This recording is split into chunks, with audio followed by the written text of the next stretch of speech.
Welcome to TFP, the Theater Folk Podcast, the place to be for drama teachers, drama students, and theater educators everywhere. I'm Lindsay Price, resident playwright for Theater Folk. Hello. I hope you're well. Thanks for listening.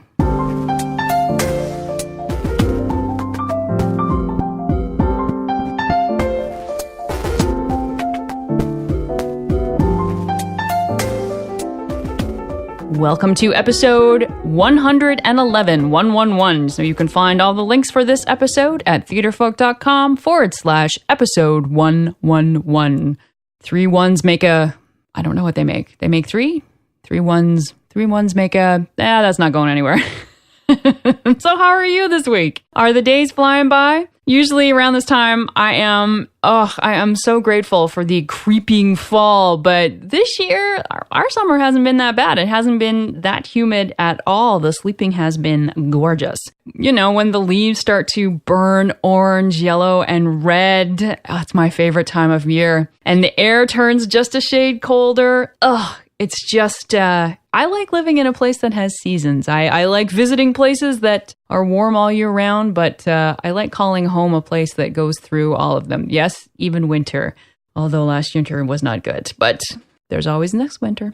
So, middle school, we're going to talk about directing the large cast middle school play. I've talked to 2 middle school teachers who have both said that directing middle school students is like herding cats, which sounds a little bit frustrating to me. You know, I have a lot of appreciation for teachers who can do that, who can take all those students and mold something. And everybody wants to be on stage. And I think that's the thing about the middle school play is that there's more of an impetus, I think, that to put as many students on stage as you can. But it's one thing to put every middle schooler who auditions on stage, and it's another thing to pull off a successful production. How do you actually do it without feeling like a traffic cop? So that's what we're talking about today. We're going to talk to Holly Beardsley, who directed the first production of her play, The Pauper Princess, with a large cast of middle school students. Let's find out how she did it. All right, so today I am talking to Holly Beardsley. Hello, Holly. Hello. Tell everybody where in the world you are. Well, right now I am in Champaign, Illinois, which is about 2 hours south of Chicago, Illinois, which is what most people know us for. Right. So Holly has written a play that we have in our catalog. It's called The Pauper Princess, and it is as you might guess, a retelling of Mark Twain's The Prince and the Pauper. A pretty amazing, wonderful comedy. And Holly, when you direct the first production of this show, you were telling me, first of all, you did this with middle school. Yes. Secondly, you had over 50 students in the play. That is correct. Maybe under 80, over 50. Who knows how many got in there somewhere, right? There was quite a bit of them, and they're very small. They fit into, large places. But that's what we're going to talk about first. We're going to talk about not only directing middle school students, but directing a large cast middle school show. It must be sort of a prerequisite that when you do a middle school show, everyone gets cast. Sometimes, you do have to draw the line occasionally, but my idea was always that there's going to be enough heartache later on in life. You want them to get that moment of success of getting into the show and finding their place in theater, because that's such a wonderful moment. And then the kids that, don't really want to be in theater realize it very quickly. And I let them reject us, which is kind of how it's worked for me pretty well. Did you do auditions for this show? Yes. Oh, you have to audition. And that way you can see that little germ of talent that you're going to have to try and build up as it is. So yes, we did audition. What works best, do you think, in middle school? At the middle school level, what kind of audition works best? Often we would do group auditions because there would be about 1,000 of them auditioning at the same time. So we would give group scenes previously and let them practice, and then they could choose to do it together, or we would give a very small monologue and let them choose which one they would like to do, if they'd like to do it alone or as a group. The biggest issue is actually that they'd want to do both. And I'd be like, no, we don't have time. Well, and also, if you give a group scene and have them practice it, you're going to see pretty quickly who can work well together. Exactly. You could see who wants to listen and who is actually acting as opposed to just reading. It's very interesting what you see in an audition.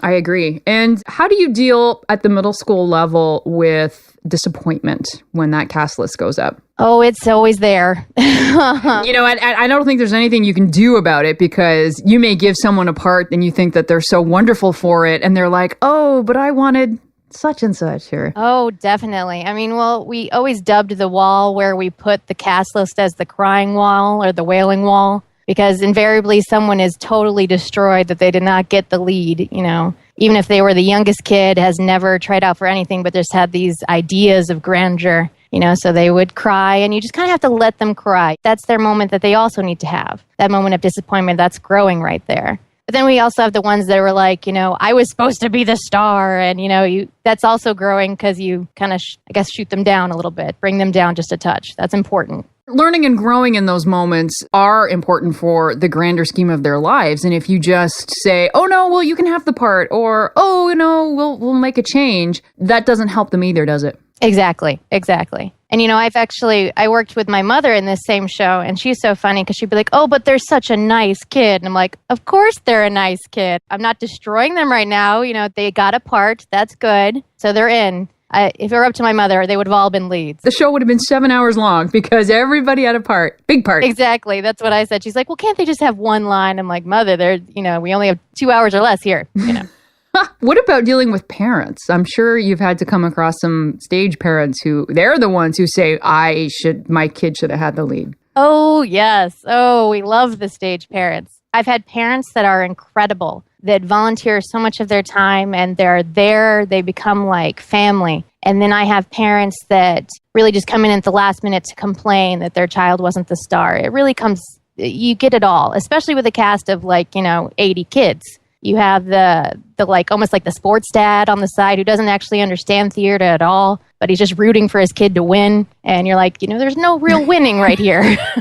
We're just making a show, we're not going to state or anything. We're doing a show. So yes, parents, honestly, especially with middle school, I shouldn't say this, but if I just dealt with the kids, it would have been a beautiful, beautiful time always, because the kids were always open to it. I mean, you had moments, because kids have moments, but the real tantrums actually came from the parents most of the time, which is terrible, but it's true.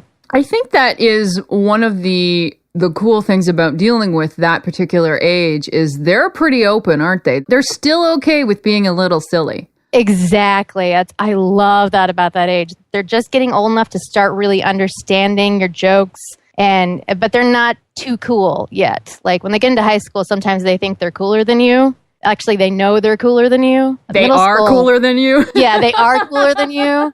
But middle school, they're still not sure about that yet. And they just are excited to be with you there doing theater. I love that about them. Okay, so with those parents, though, do you just let them rant? Obviously, you have to stand your ground. What do you do? Oh, of course.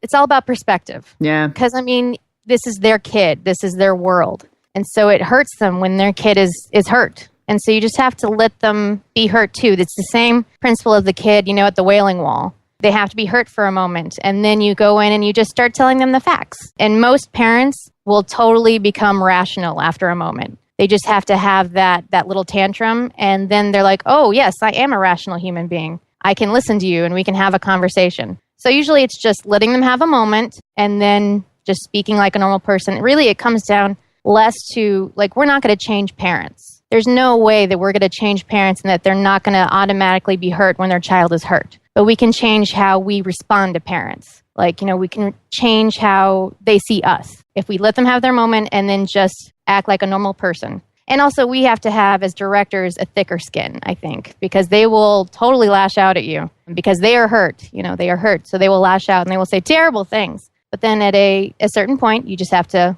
pull back and let them have that moment. I think that's a lovely way of looking at it, actually, that their child is hurt, so they are hurt. In that context, it's a bit easier to not meet their anger, I think. Yes, that is sometimes the only way. And then, of course, you have the extra above and beyond person, and then it's like, bring in the administrator. Yes.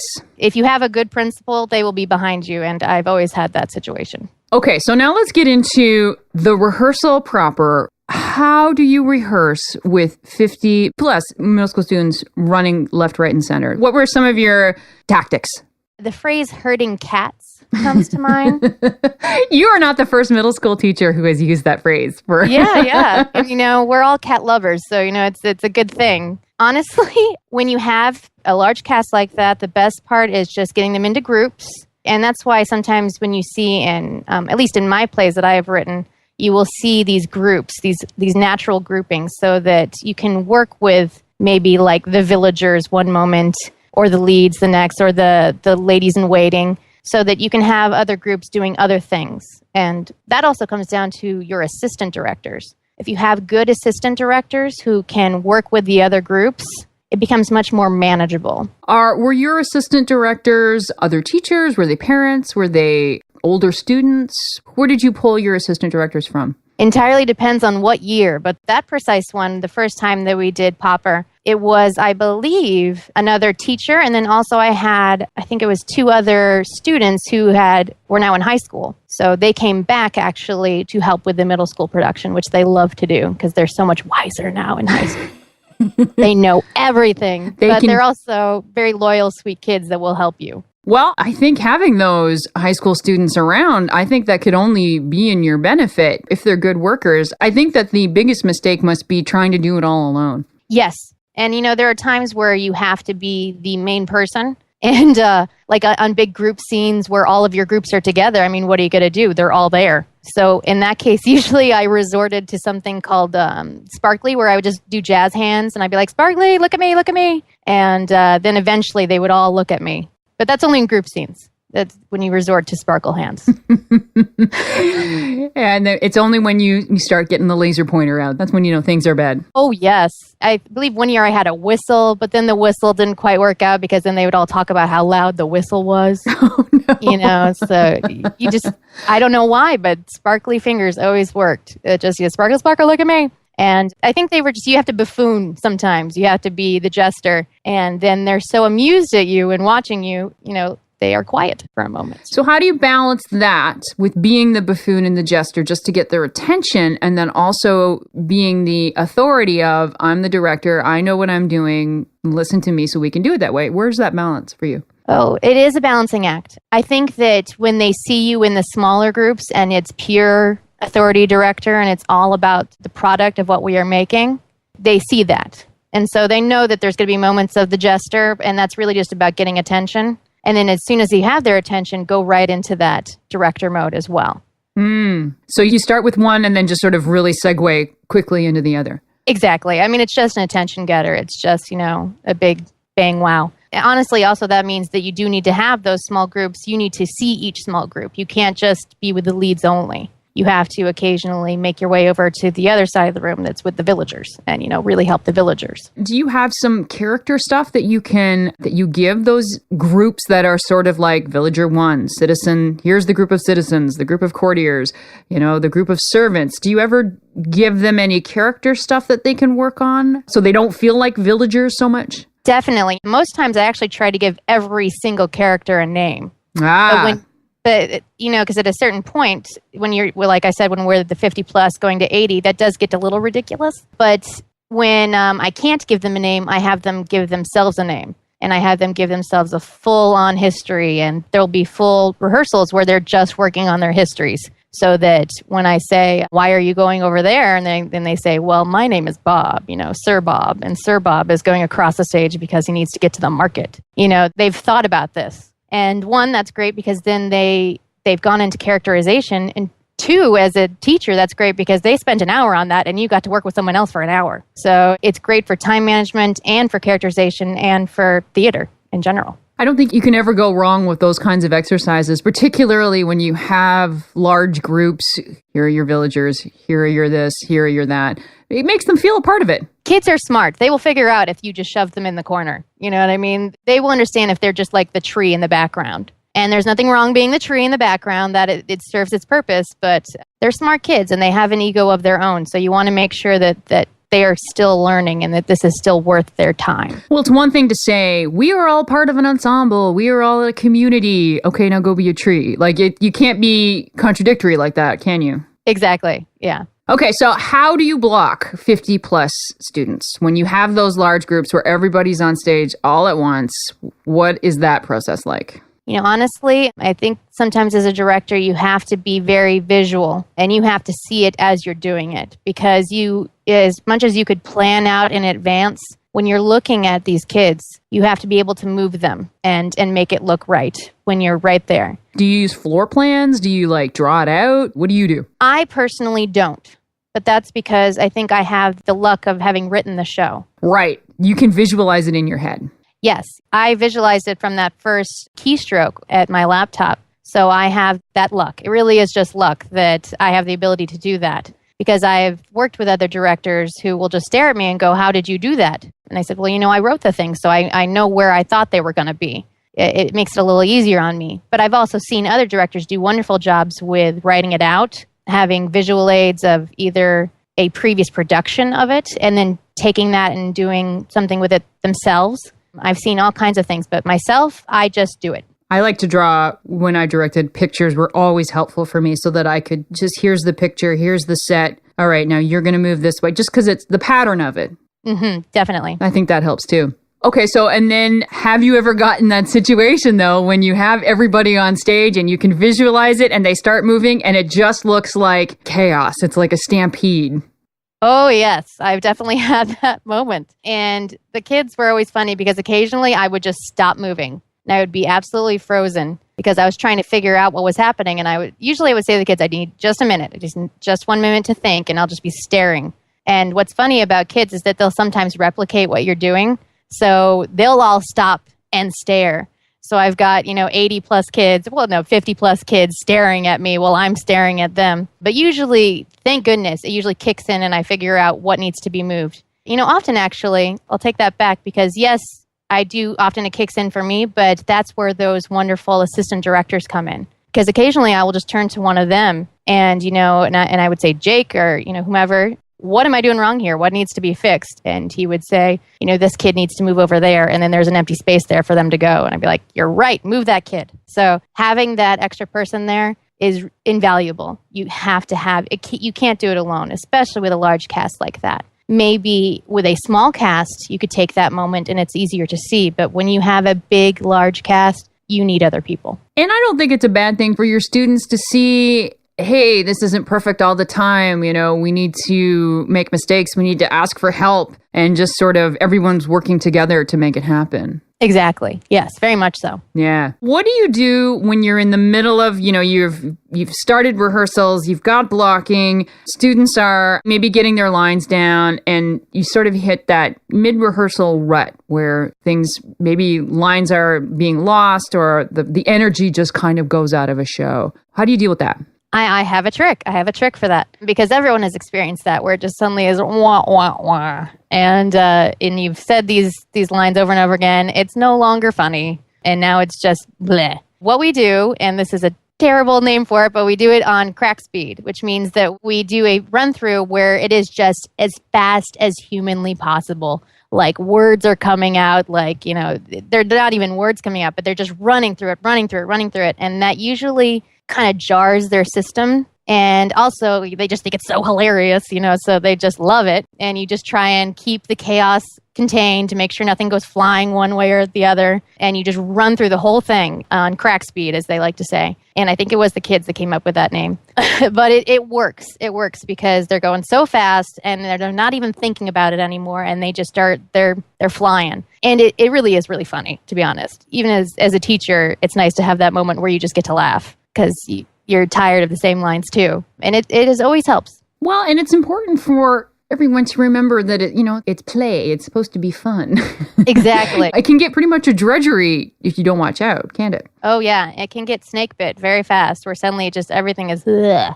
Sorry, I speak in sound effects apparently. In sounds. That's all right. I'll say sometimes I go ping, so it's all good. So, and I think too that going really fast like that, you're going to see pretty quickly who's having trouble with their lines and who's not. Because it's in those out of step sort of rehearsals where you're not sort of in the same routine or even in the movement too, that things get ajar. How do you handle students who have trouble with lines? Well, it depends on the kid. The kid that is very studious, you have them just literally write them many times, and that helps them. The kid that just needs extra work, just needs extra help, you just run them. When he's not on stage, he's running. He's running his lines. Sometimes you have to just tell them the importance of this kind of thing. And I may have been more of a stickler because I did write the lines. So I'm like, hey, no, I know that line. That is incorrect. And we don't do paraphrasing because the writer wrote them for a reason. So I think it just depends on the kid. But the most important thing is just that they understand how important this is, that other people are relying on them, and that they have to know their lines to act their lines. Until they know their lines, they are just reciting from memory. They're trying to pull back from their memory. They're not acting yet even. They may have never been acting until they know their lines. And when you do that, you are instilling in a student at a young age respect, aren't you? Respect for the theater, respect for your peers, respect for the process. And, whether or not they're a great actor is moot when you can instill that in a young actor, isn't it? Yes. You can't see it, but I'm nodding the whole time you were saying that. Very much so. And sometimes I would forget how young they are because they're doing such a big thing. And I think that's important to do such a big thing at that age so that no one underestimates them. Again, it's that balance because you can't forget their kids, but why not give them something big to handle? Exactly. I never dumb down with those kids because they're at such an important age. Middle school is a huge deal. They're at the beginning of abstract thought. They're deciding who they're going to be. I got to tell you, by the time they get into high school, they often have already decided who they are going to be, at least for high school. And it's a moment to get in there and make really great human beings. I mean, that's a big calling, but that's what it is. It's a big responsibility. It's one not to be taken lightly, I think. No. Awesome. All right. That gave me just a little chill. I like that. Love that. All right. So, and then let's just end on getting ready for the show. It must be quite the feat to put 50 plus kids through a dress rehearsal, get them all ready for that performance moment. Like how does that hurting? How do you get them ready? It's a madhouse. It's an utter madhouse. Sometimes it comes down to just the faith that it's going to happen. The show will go on because it does. So you just have to get it through. I said earlier that I worked with my mother. My mother is actually the costumer and producer of all the productions that I've ever done. So that's an extra interesting little layer on top of that. And as the costumer, she was always dealing with that craziness. And there's nothing funnier than to see one of your young actors put on literally every costume they have. Like they have 3 costumes, but they put them all at once. So they've got like the 6 vests on, all these other weird things. And you're like, no, just this costume. It is an utter madhouse, but you just have to have faith that all that rehearsal that you did it beforehand will kick in. And you just have to get the logistics in. You have to just get through it, get to the actual performance. And it just takes a couple shows to know that it will always work out. Yeah, for sure. Barring some act of God, it will always work out. What's your number one tip for a middle school teacher who is faced with a plus 50 cast? Go with the flow. I would say go with the flow and adapt. Because with 50 plus kids, it's never going to go as you planned. But oftentimes it will be better than you planned. Because those kids will bring new things to the characters that you had no idea were even in there. And that's coming from a director who wrote her shows. I had no idea a character was a certain way until a kid played it. So just the show will go on and adapt. Awesome. So on that note, let's talk about The Pauper Princess a little bit. So this is a retelling of Mark Twain's The Prince and the Pauper, but this time I think it's pretty clear we have 2 girls in the 2 original boys' parts. And I think that's pretty obvious. There's always more girls than guys, aren't there? Yes. Absolutely. And also you've added a nice little spin too because it takes place in Shakespearean time. Why that? Yes. Well, when I was first reading The Prince and the Pauper, and I love Mark Twain, he is so funny, there's one line about the prince's sister, Elizabeth. And I'm sitting there going, wait a minute, does he mean Queen Elizabeth? The mother of Shakespearean theater, the patron of Shakespeare. And there's all those conspiracy theories that she wrote Shakespeare's works herself. Yeah. I just kind of took that and ran with it because it was just fun to go into Shakespeare. I mean, who doesn't love Shakespeare in theater? It's the origin, And it was fun to have that kind of reference humor with Shakespeare and to bring up the Tudors, which is always a lot of drama. It's never a dull moment. Yeah, never a dull moment. And it all kind of came together. And it was also, I will say though, that there was a need to do The Prince and the Pauper with the female character because there are so many girls that try out for these shows. So I wanted to do that twist, but I also wanted it to have a purpose. Well, and what I like about it, too, is that we always get to see Queen Elizabeth, right? We always get to see her after she's on the throne, and she looks a very specific way. Very scary. Yeah, and here it's it's like teenage Elizabeth. Exactly. And she's a young girl, and that is so, it's a very relevant. So that, obviously, if you haven't caught on, guys, the princess in The Prince and the Pauper, the princess and the pauper, is Queen Elizabeth as a young girl dealing with the fact that people keep trying to marry her off and that she would rather not have all the constraints of being a princess and everything that's happening around her in her own life with her dad and that Henry VIII and then her brother and Seals and then switching parts, switching identities with a young Pauper who's just trying to get ahead, who, was willing to resort to being, pretending to be a boy and being in a play, because that's the worst thing that can happen to a person. That's right. So what was your students' response to this scenario? Well, some of them, the gifted kids caught on very quickly because they were learning it in history. And they're like, wait a minute, these are real people, aren't they? And I was like, yes, they are. They are real people. And some of the other kids who were really sweet with, we were on the eve of performance, and they're like, wait a second, Queen Elizabeth's a real person? And I'm like, yeah. Dear. It was lots of fun for both kids, because they would suddenly realize that they were a part of something bigger, because then they learned the history. And that was big for me as a history buff. I love putting real bits of history into something more fanciful. I would say that was really the most fun of it. Those kids that suddenly had that moment. And one kid, I think, I'm trying to remember which one, but she later did a history report on her character specifically. So I think that's fun to put that love of history in the kids too. Well, and this way they're participating in it as opposed to, reading about something that happened a long time ago.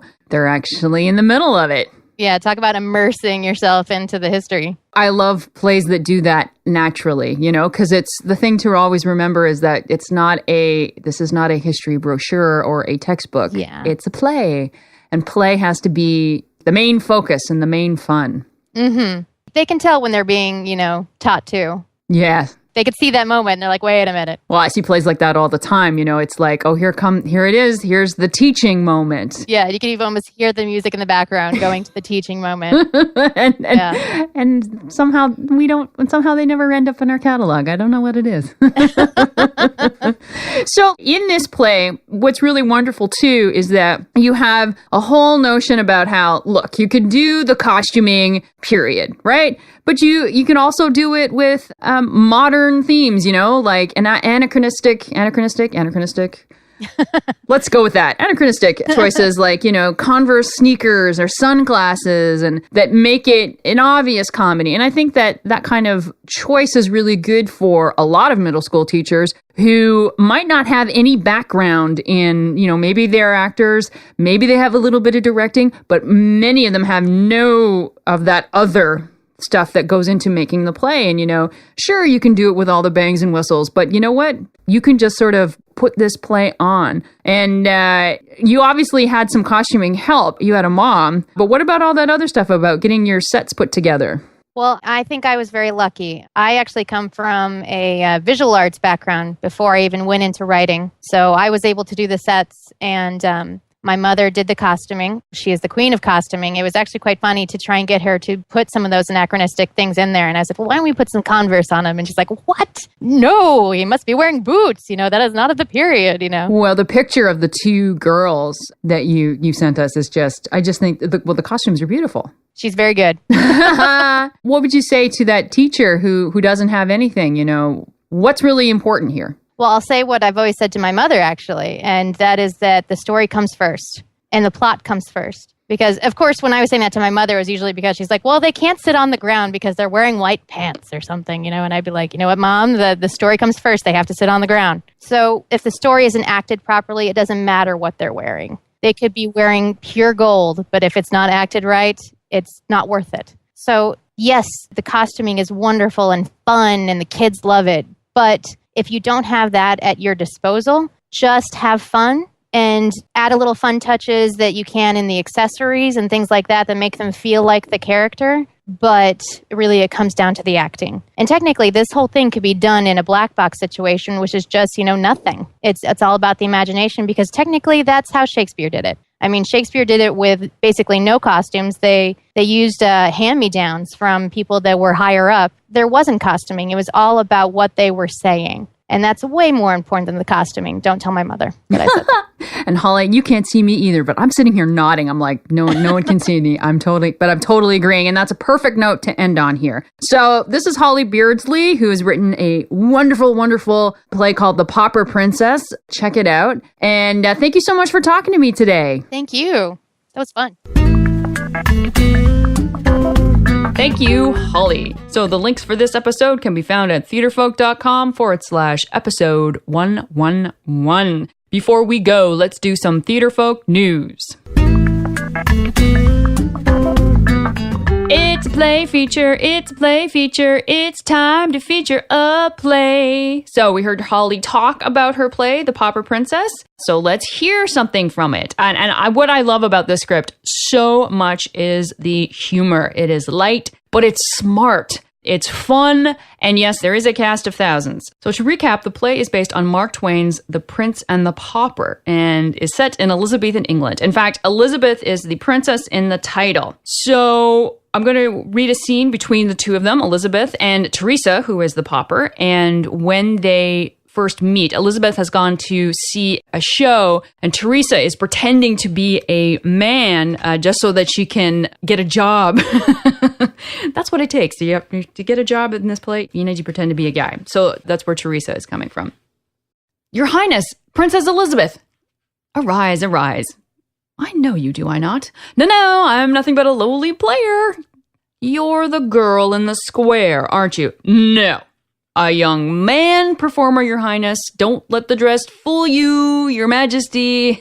Don't let the eye patch fool you either. Two eyes to see ladies with, because I'm a man who likes ladies. Oh, yes, it's true. I am the girl in the square. I am so sorry, Princess. Please forgive me. Please don't hang me in all cause because I wore pants. They were completely uncomfortable, not worth it. I am so sorry. Forgive me. Oh, calm yourself, girl. I have no intention of hanging you. Calm yourself. Arise, arise. Why did you wave to me this morning? Do we know each other? I'm so sorry. I didn't mean to wave. I'm always doing that, waving to people I don't know. Father Andrew always chastised me for waving to people above my station. Mercy, forgive me. Please don't hang me for waving. Calm yourself. I'm not going to hang you. Stand up, for goodness sake. You did wave to me, yes? Oh, not that again. Stand up nice and tall. Don't speak. Nod or shake your head. Got it. You were the girl in the square. Yes. You live in London, then. Near the palace? You work in Asenath's troupe as a player, but they don't know you are a girl. But how do you do it? How do you escape without your servants noticing? Servants? I don't have any servants. No servants? But who brings you food? Who dresses and undresses you? I bring myself food whenever there is any food to be had. As for dressing and undressing, Father Andrew taught me well. I'm a good religious girl. Nobody's undressing me. No, not that kind of undressing. Who helps you change your attire from day to evening or when you go to sleep? Who helps you into your sleeping gown? I only really have the one dress. Then there's the vest and the trousers I borrowed from the Dandelion Theater. My sisters, Bet and Nan, helped me into those. Only one dress? But what do you wear to see suitors? I don't have any suitors. No candidates for marriage? Oh, there's this one boy who delivers firewood. He cuts firewood all day, so he has big arms like tree trunks, but also a pretty face with blue eyes. Sometimes I let him sit with me. Sometimes he brings me an apple. And this boy, he is an important political connection to your father. No, I just like him. I never knew my father. You like him? Because of his big arms? No, I'd say more because of his eyes and the apples he brings me. No one picked him for you? Nope. And you can go anywhere you like? I suppose you go on many adventures. All my adventures involve finding food. I'm sure you have much more fun here, Princess. All the music and dresses and food. It's like a dream. A dream you can't wake up from. Beg your pardon, princess? Nothing. You are quite lucky, my dear. What is your real name? Teresa Cantry. Thomas Cantry is my stage name. Miss Cantry, you are luckier than you know. Teresa, are you sure we do not know each other? You seem so familiar to me. I don't believe it. Come, I want to try something. That's The Pauper Princess by Holly Beardsley. So go to the show notes, click on the link, and read more. Finally, where can you find this podcast? We post new episodes every Wednesday at theaterfolk.com and on our Facebook page and Twitter. You can find us on youtube.com/theaterfolk. You can find us on the Stitcher app, and you can subscribe to TFP on iTunes. All you gotta do is search on the word theaterfolk. That's where we're going to end. Take care, my friends. Take care.